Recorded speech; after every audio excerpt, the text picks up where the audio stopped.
Welcome back, fight fans!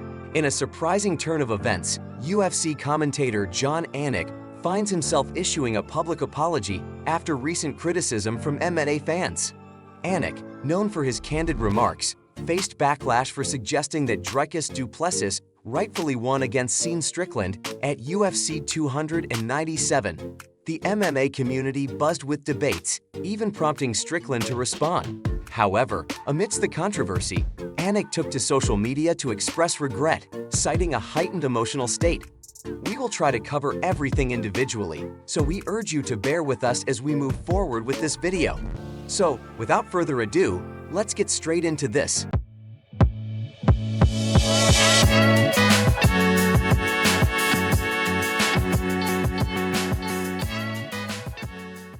Conor McGregor, the former two-division UFC champion, has sent shockwaves through the mixed martial arts community with a cryptic hint about a potential comeback at UFC 300.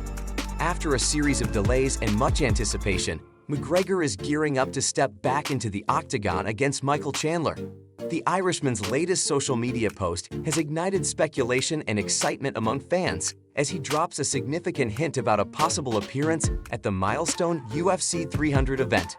Amidst considerable anticipation and some uncertainties, McGregor officially announced his return on New Year's Eve, revealing plans to face Michael Chandler during the UFC's annual International Fight Week on June 29. Adding to the intrigue, McGregor specified that their bout would unfold in the middleweight division.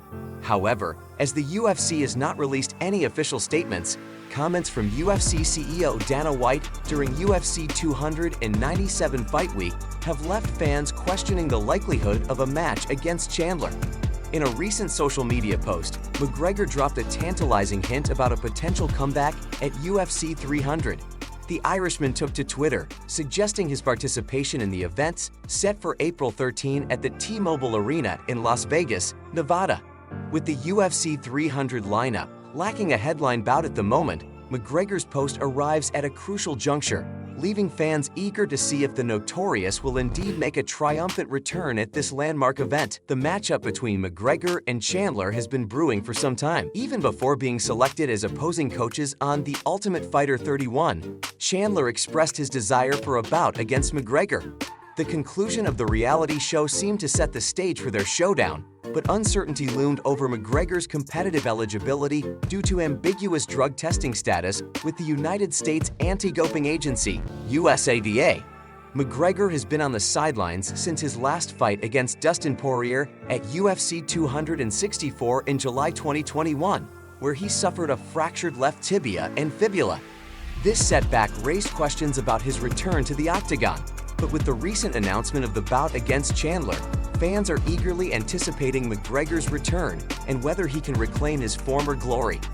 Conor McGregor, the UFC superstar, has recently made headlines by claiming to be the highest-paid first-time actor ever, despite his debut Hollywood film Roadhouse having no release date or official trailer.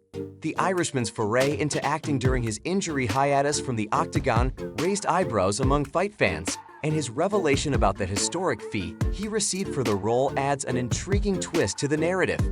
McGregor joined forces with A-list actor Jake Gyllenhaal for the remake of the 1989 classic Roadhouse, originally starring the late Patrick Swayze.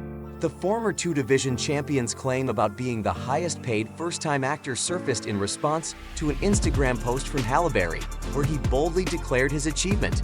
The movie scenes filmed during UFC 285 included a face-off between Jake Gyllenhaal and former UFC welterweight Jay Heron.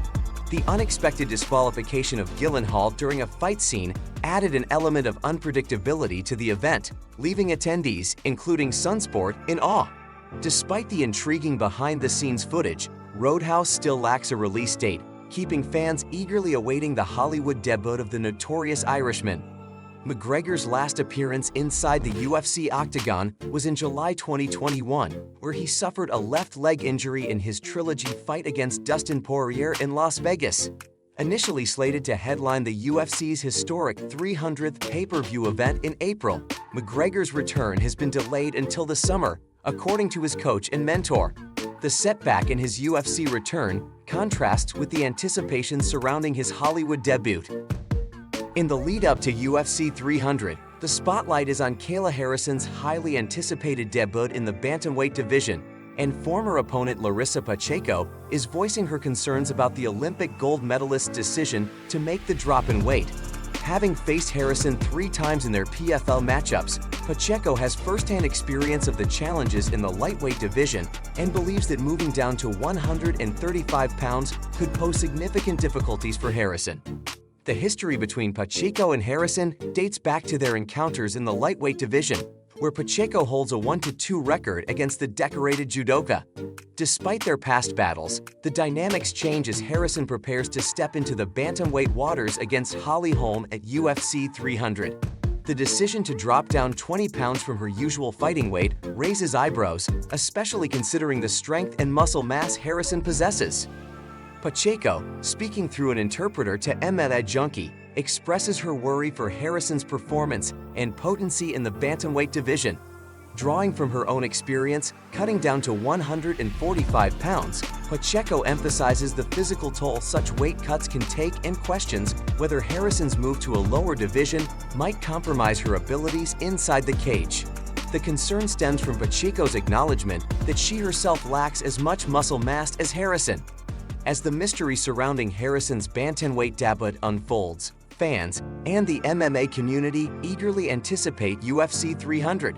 Pacheco's insights, rooted in her first-hand experiences against Harrison, add depth to the storyline. The video delves into the dynamics of the weight class transition, the potential impact on performance, and the conflicting reports surrounding Harrison's weight cut, offering viewers a comprehensive analysis of the upcoming fight between Harrison and Holm.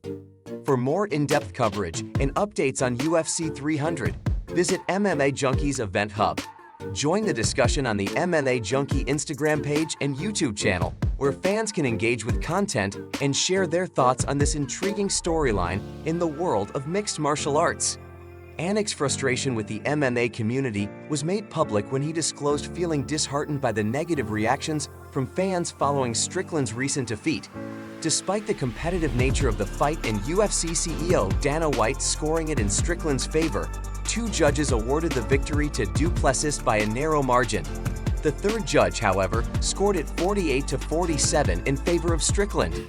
Expressing his discontent, Anik went on record to state that he had been contemplating his future in MMA commentary due to the toxicity he experienced from the fanbase. He even suggested that working with the NFL might be a more appealing option, given the challenges he faced within the MMA community.